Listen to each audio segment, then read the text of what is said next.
cas, merci de pouvoir présenter en fait. Alors je vais commencer par les slides. En fait, voilà, le but de l'intervention, c'est de vous présenter un peu la signature électronique et numérique. Alors spécialement, j'ai décomposé en électronique et numérique parce que j'ai essayé de prendre la définition d'Adobe Sign.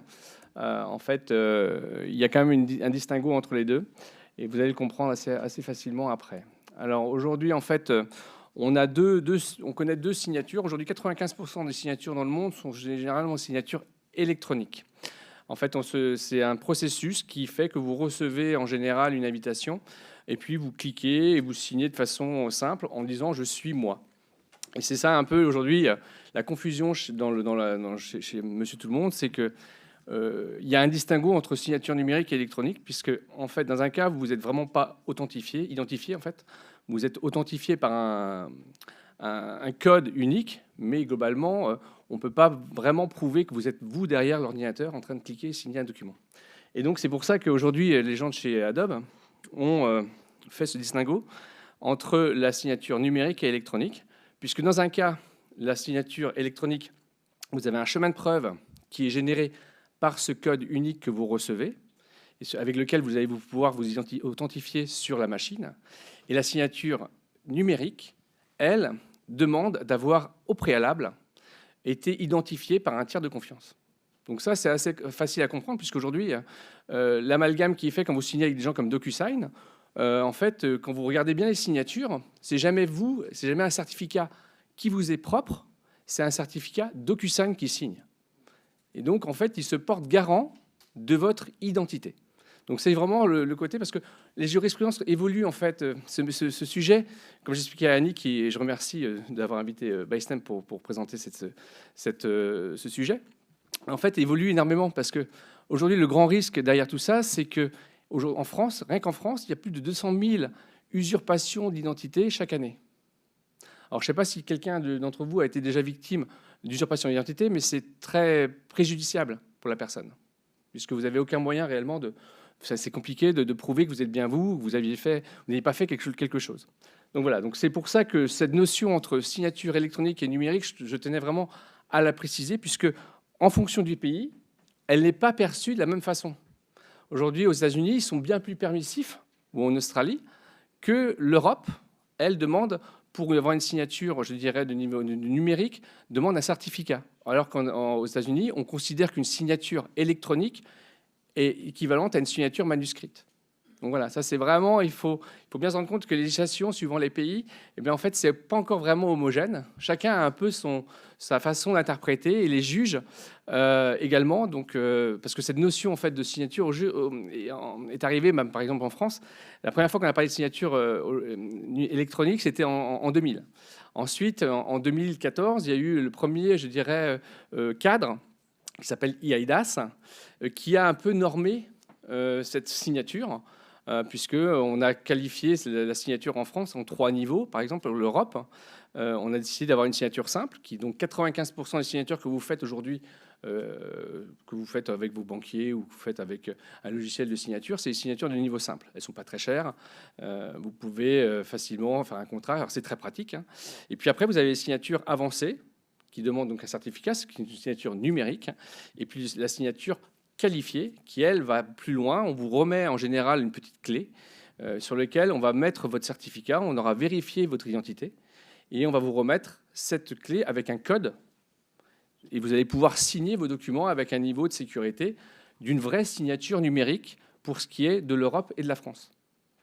Voilà. Donc c'est vraiment c'est un sujet, en fait, c'est ce que j'expliquais à certains d'entre vous à la pause déjeuner, c'est que c'est en perpétuelle évolution. La jurisprudence aujourd'hui, sur les signatures simples, il y a certaines banques qui se font en fait requalifier leurs prêts en disant finalement vous avez fait signer à quelqu'un. Aujourd'hui, vous pouvez très bien créer une adresse email en disant je m'appelle Emmanuel Macron 1 à gmail.com. Et puis, vous avez signé au nom de Macron. Et en fait, pas du tout. Donc, ça pose des vrais problèmes juridiques. Les gens, le marché tend vers des signatures de plus en plus, je dirais, probantes, donc avec des certificats et donc numériques. Voilà. C'était à la Midi de la Presse pourra passer ensuite si vous souhaitez la voir, parce que là, c'est le texte. J'ai pris le texte en fait du livre blanc d'Adobe. Donc là, je redis un peu les différences qu'on a évoquées. C'est qu'effectivement, ce qui est important dans une signature, c'est donc la signature électronique. Elle fonctionne quand même, il ne faut pas la dévaloriser aussi simplement que ça, mais ce qui est important, c'est le chemin de preuve. C'est-à-dire que ce qu'un juge va demander quand il va vérifier votre signature, c'est que quel est le chemin de preuve qui a amené à signer. Est-ce que ce chemin de preuve est valide? Donc c'est ce que apporte la signature électronique. Je dis, elle vient sceller un PDF, et puis derrière, on a l'historique, on sait que c'est sur tel serveur que ça a été signé avec tel OTP, c'est One Time Password, c'est le petit fichier que vous recevez en général pour rentrer un code. Et puis avec ça, on arrive à recomposer en fait la preuve que vous avez été consentant, parce que dans une notion de signature, on sous-entend que vous êtes consentant à signer quelque chose, parce que vous pourrez être sur la contrainte, donc on vérifie tous ces points-là, et puis qu'on arrive à lier le document avec votre signature et le document. Ça, c'est vraiment les points qui résument en fait une signature électronique et numérique. Mais numérique, c'est plus facile puisqu'on sait que vous avez reçu un certificat et que vous aviez un code PIN qui était lié à ce certificat. Donc, on suppose que c'est vous qui avez fait la signature. Alors, comment choisir la stratégie adaptée à vos processus? Parce que alors moi, je travaille sur un... Bystem, on s'adresse à une typologie de clients tellement large. Alors, je viens ici chez vous dans ce milieu de vétérinaire. En fait, ce que je pourrais vous dire, comme pour vous, ce qui est important, c'est surtout d'adapter une signature qui va permettre de vous prémunir contre l'usurpation d'identité. Et c'est là que vous allez devoir choisir, est-ce que je choisis finalement une signature électronique simple, avec des forfaits qu'on ne trouve pas très chers éventuellement chez des prestataires, ou finalement je décide d'avoir carrément une signature numérique, et là je fais une démarche auprès d'un tiers de confiance qui me remet un certificat et avec quoi je vais pouvoir signer tous mes documents. Donc ça c'est le premier point. C'est également aussi le risque lié à la souveraineté des données, parce qu'aujourd'hui, ça c'est vraiment un sujet d'actualité. Aujourd'hui, notre solution plaît beaucoup, par exemple, au Japon. Pourquoi? Parce que au Japon, ils sont très sensibles en fait à la souveraineté des données. Aujourd'hui, envoyer ces contrats, si je prends Samsung ou des grosses entreprises qui envoient leurs contrats avec DocuSign chez les Américains, la loi aujourd'hui est très permissive. C'est-à-dire les Américains ont cette faculté d'aller voir, pour des raisons soi-disant de souveraineté, les documents qui sont hébergés sur leur sol et des boîtes américaines. Donc tous les contrats, ils peuvent les regarder et avoir une avancée technologique, comme Google aujourd'hui a une avancée technologique sur plein de choses. Donc, voilà, ça peut être gênant. Donc la souveraineté des données est un vrai sujet.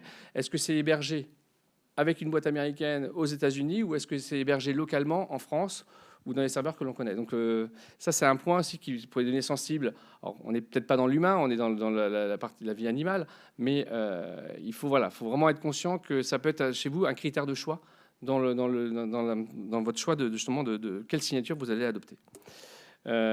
Et ensuite, c'est aussi un point important, c'est qu'il ne faut pas que ça soit contraignant en mise en œuvre. C'est-à-dire qu'une signature doit être là pour fluidifier les flux et non alourdir le processus. Donc ça va être aussi un des critères que vous allez avoir à choisir, et suivant que vous êtes plus au bureau ou sur le terrain, ça va être des points pour vous qui vont être importants à identifier. Et puis également le coût d'usage, parce que aujourd'hui, si si votre signature coûte très cher, certains le vendent à l'acte, ça peut gréver aussi le budget, et puis c'est pas forcément utile de prendre une signature aussi onéreuse. Et la récupération des données, ça c'est des points importants. Donc là, vous connaissez, je suppose, les deux leaders du marché. Alors étonnamment, DocuSign, qui est une boîte américaine, mais qui a racheté une boîte française pour récupérer la technologie, et ils sont partis à San Francisco, a pris le leader du marché, malgré le fait qu'il n'ait pas inventé le PDF. Parce qu'aujourd'hui, on ne signe réellement un document, c'est qu'un PDF. Le format PDF est celui qui a été unanimement admis par tout le monde, et alors que c'est Adobe qui, à l'origine, a créé ce format. Donc c'est assez marrant dans l'histoire de voir que DocuSign a 70% du marché, là où Adobe n'a que 10% du marché. Et tout le reste, après, c'est les acteurs que vous connaissez. Il y en a des milliers. Là, j'en ai pris un européen, YouSign, Universal. Bon, il y en a plein. Donc, et tout le monde se met sur la signature. Donc, c'est important de se rendre compte que ces gens-là, en tout cas, quand ils vous font signer en général majoritairement un document qui vous vendent très cher, une prestation, eh bien, c'est une signature de niveau simple. Donc, c'est une signature, je dirais, électronique, qui aujourd'hui devrait, entre guillemets, être gratuite, parce que c'est juste une preuve.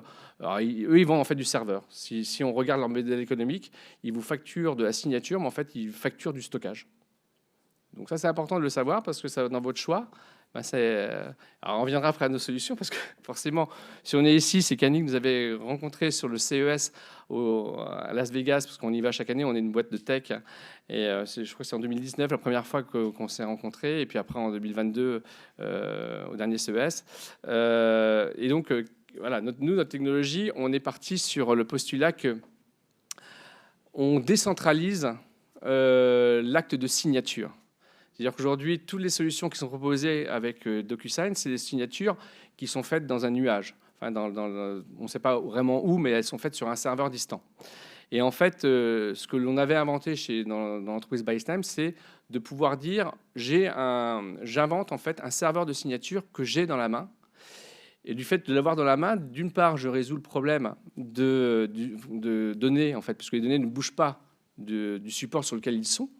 Donc, je n'ai pas besoin de connexion réseau pour le faire. J'ai aussi, je résous le problème du coût, puisque derrière, pourquoi je paierais pour quelque chose que j'ai acheté. Donc, c'est pareil, on répond à ces questions-là. Et on s'est aperçu, en fait, que l'histoire nous donne, en fait, on a commencé, nous, l'entreprise en 2016, et l'histoire de la signature, c'est 2014 pour le règlement eIDAS, en fait, nous donne quelque part raison, ou nous apporte, en tout cas, on a une vraie solution de rupture pour ce métier de la signature, puisqu'on apporte une autre façon de faire le travail.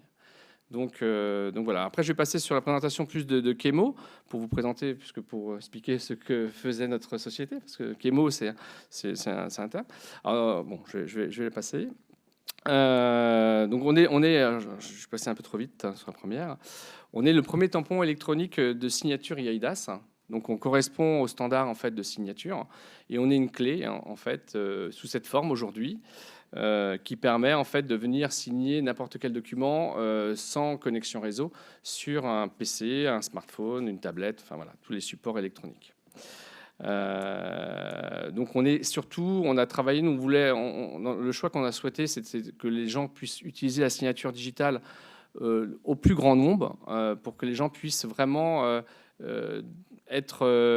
avoir des documents de plus en plus certifiés sans avoir des coûts derrière et vulgariser en fait ce métier. Donc voilà, nous on est vraiment sur quelque chose de très très simple. Donc on s'est breveté, on a eu l'Innovation Award de CES. Bon, je vais essayer de passer parce qu'après les questions-réponses, ça c'est plus intéressant. Donc on a travaillé surtout sur la mobilité avec ce produit. On travaille hors réseau. On est surtout facile d'accès, facile d'usage. Et surtout être hautement sécurisé. Alors, je ne sais pas si dans la salle, vous avez des personnes qui connaissent un peu la société Ledger.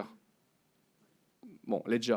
Eh bien, sachez que Ledger, les fondateurs de Ledger qui ont fait le NanoS, NanoX, ont intégré Bystamp, l'équipe Bystamp, en tant que salarié pour refaire en fait un operating system, pour le rendre extrêmement robuste. Aujourd'hui, on a pu installer, on a des produits qui sont d'un niveau de sécurité même un peu meilleur que le NanoS, NanoX. Ils ont un peu amélioré leurs produits.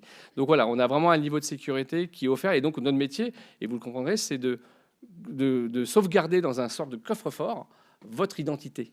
Voilà. Et c'est pour ça que la signature aujourd'hui, nous, notre signature simple est gratuite. Parce qu'on ne voit pas trop la valeur de... Enfin, ça fiche un document, mais on veut aller plus loin. On va aller sur de la signature, je dirais, qualifiée.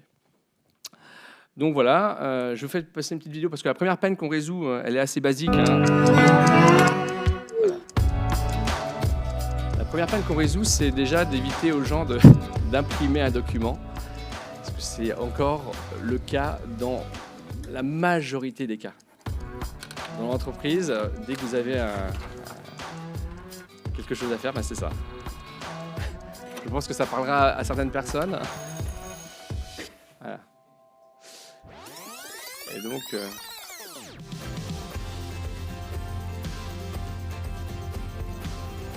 voilà, oui, en quelques... Alors, c'était des anciennes vidéos parce qu'on a maintenant amélioré encore le l'UX, mais c'était avec un code PIN, vous pouvez signer un document directement sur votre PC.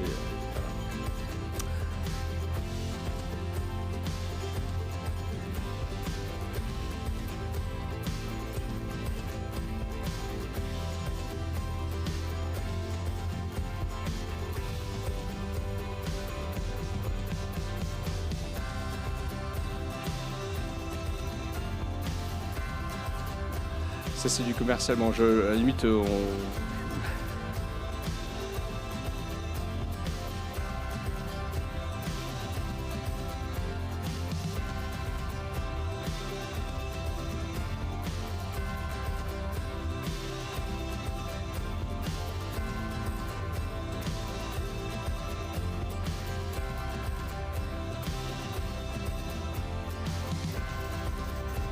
voilà. Donc, vous aurez vu des cas d'usage. Il faudra peut-être arriver sur vos cas d'usage après. Je les ai mis après quand même. Donc ici, la signature simple, vous aurez compris que c'est quelque chose ce sont des documents qui ne sont pas forcément à risque légal pour vous, hein.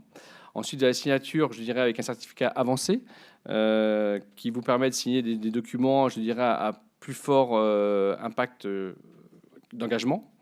Et puis, vous avez la signature qualifiée qui est même utilisée par les notaires, hein, qui, elle, permet de vraiment vérifier l'identité de la personne. On est bien en face de la bonne personne. Et donc, devant un tribunal, elle ne pourra pas se retrancher derrière le fait que le chemin de preuve n'est pas bon, puisque, globalement, elle a eu son certificat, elle ne l'a pas révoqué. Donc, voilà, elle a signé, elle s'est engagée.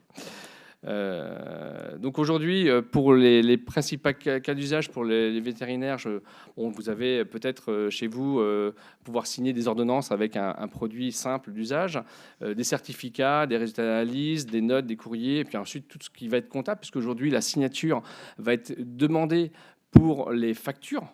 On va demander aujourd'hui, en 2026, c'est obligatoire d'avoir un certificat et de signer vos factures avec ce certificat. Donc, de toute manière, ça arrive. On va devoir savoir qui est derrière chaque document. Et donc, l'histoire va dans le sens, en fait, de plus de sécurité. Donc, la signature simple risque de perdre un peu de son marché et glisser vers des produits qualifiés. Donc, là, le domaine d'application, c'est les vétérinaires itinérants, libéraux, cliniques privées, voilà, compte clinique, CHUV, voilà. Après, il y a tout, vous pouvez les lire. Moi, je ne suis pas le spécialiste de cette partie-là, donc je m'excuse si je suis un peu plus généraliste, mais voilà, on contribue. Alors, Bystamp contribue au niveau de l'empreinte carbone. On utilise moins d'empreinte carbone qu'une signature, je dirais, électronique, hein, ou numérique, mais faite sur le cloud, puisqu'on n'envoie jamais de fichiers à droite à gauche. Tout est fait en local. Donc ça, c'est vraiment un point important. On est d'ailleurs subventionné par l'État par rapport à ça, parce qu'on apporte une empreinte moins forte. Donc, et puis on renforce la cybersécurité un peu dans tous les maillons de la chaîne. Voilà. Et puis en ce moment, alors c'était juste un petit clin d'œil. Sachez qu'on est en magasin, on a réussi à convaincre les fabricants de tampons encreurs. Pour ceux qui sont encore pas savoir quoi acheter, et bien demain, sachez que les fabricants de tampons encreurs ont décidé de mettre notre technologie dans leurs produits. Aujourd'hui, ils le font séparément pour tester l'appétence client en termes de prix. Donc on est dans 34 magasins demain vous aurez un produit tout en un pour une transition, parce qu'on s'aperçoit que pour éduquer le marché, ça met du temps. Le NFC, grâce au Covid, a été très vite. Les gens maintenant payent sans contact, et peut-être que demain ils signeront parce qu'ils ont un tampon qui fait les deux. Et puis un jour ils auront leur tampon plus nomade qui est en stick, voilà. Donc nous, on est là pour apporter cette fluidité et au résultat, voilà la résultante sur le PDF. C'est uniquement, là, d'un côté, c'est un cachet à l'entreprise, et de l'autre côté, c'est une signature digitale. Les deux peuvent être combinés. Et naturellement, ce n'est pas une photo, c'est quelque chose de dynamique. C'est vraiment une signature normée, eIDAS. Donc voilà ce que l'on fait chez Bystamp. Mais voilà aussi ce que fait la signature digitale, et ce qu'il faut en retenir, qu'il y a des niveaux de sécurité qui vont augmenter et qu'il faudra s'y préparer. Donc si maintenant il y a des questions-réponses... Super, merci Yann pour cette présentation.